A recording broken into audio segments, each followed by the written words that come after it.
emberek, én MataMC99 vagyok, ez itt egy unboxing videó lenne, amin kibontok előttetek egy Gamer billentyűzetet, ahogy látjátok Full-Rage és a hamagyártja.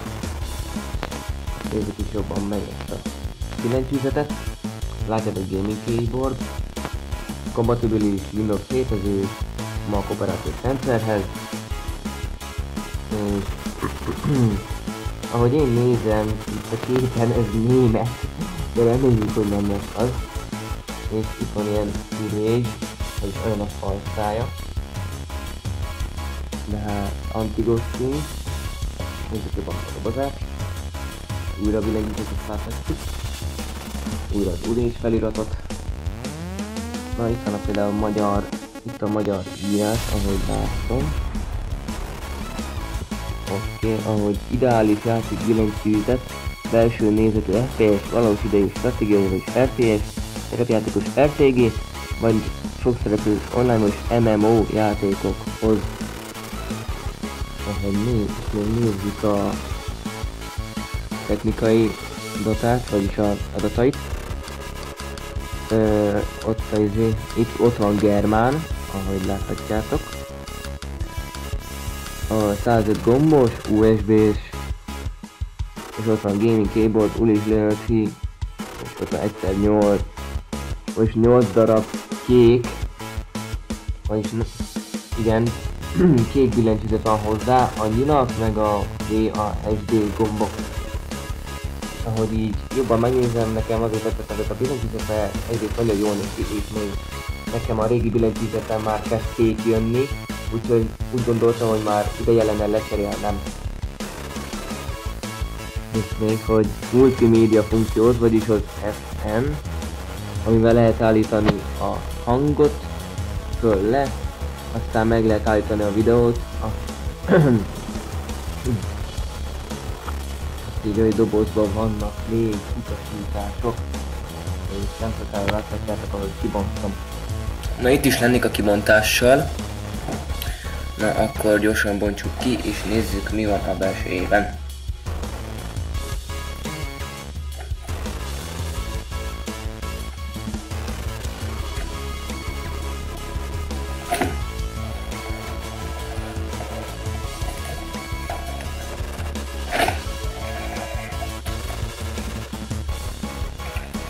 Az igen. Azt a... Nem tudom, hogy ti is lássátok. És ahogy nézem, ez magyar billentyűzet. Nézzük, mi van még. Szóval ez is itt van. Ahogy látom, minden tökéletes csomagolásban. Elnézést kérek, ha kicsit hangos, meg kicsit zavaró. Jaj. De mennyit elszarakozok ezzel. Na, oké. Csak ezt kell szednünk.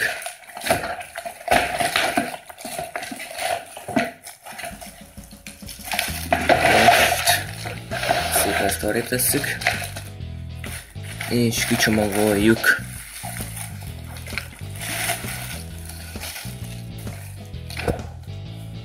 És ha jobban megnézzük, tényleg magyar billentyűzet. Akkor csak a kép volt német. Csak nem értem, akkor így mert ijesztik az embereket.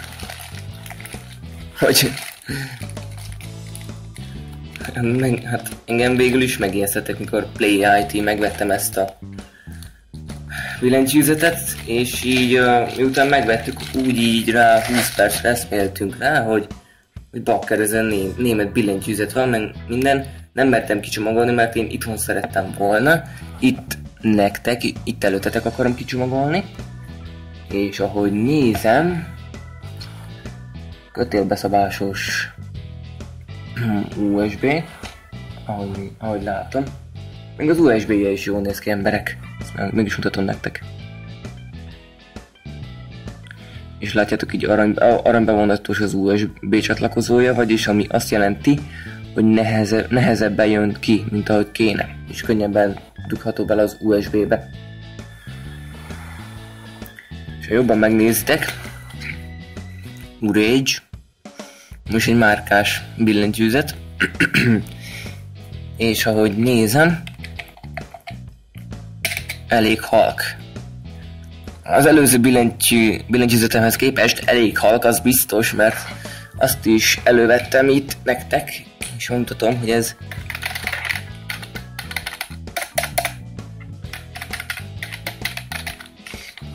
hát ez így ehhez képest az régi, ez elég hangos, úgyhogy én szerintem megérte az a pénz, amit ezt beleköltöttem ebbe a szép kis billentyűzetbe, és nézzétek csak felülnézetből, azt meg is mutatom nektek. Így néz ki teljesen. Ahogy látjátok, 4 kék, és 4 betű, kék, BASD, és a nyilak is kékek. Nézzük, mi van még a dobozban. Na, nézzük, itt van használati utasítás. Nézzük meg jobban. A dobozban multimédia FM funkció billentyű eszköz, kiegészítő billentyű, kivehető kész támasz. Udíts 2010, jó van, majd ezt elolvassátok, el fogjátok olvasni, ha akarjátok. Itt ezeket szerintem vagyunk. Igen, óvjuk a tervéket a szennyezéstől, nedvességtől és a túlmelegedéstől, közel az zárt helyen használjuk. Nézzük, mi van még itt. Ja igen, a BASD és a nyilas gombok feketében, meg ahogy látom, egy billentyű kiszedő, hogy ki tudjuk cserélni, ha valami gond adódik. Na, én szerintem megérte ez a billentyűzet elég jól. Nagyon megérte az árát, főleg gamer billentyűzetként. Úgyhogy ennyi is lett volna. Én Matemci 99 voltam. Ha tetszett, like vagy iratkozz fel a csatornámra. Sziasztok!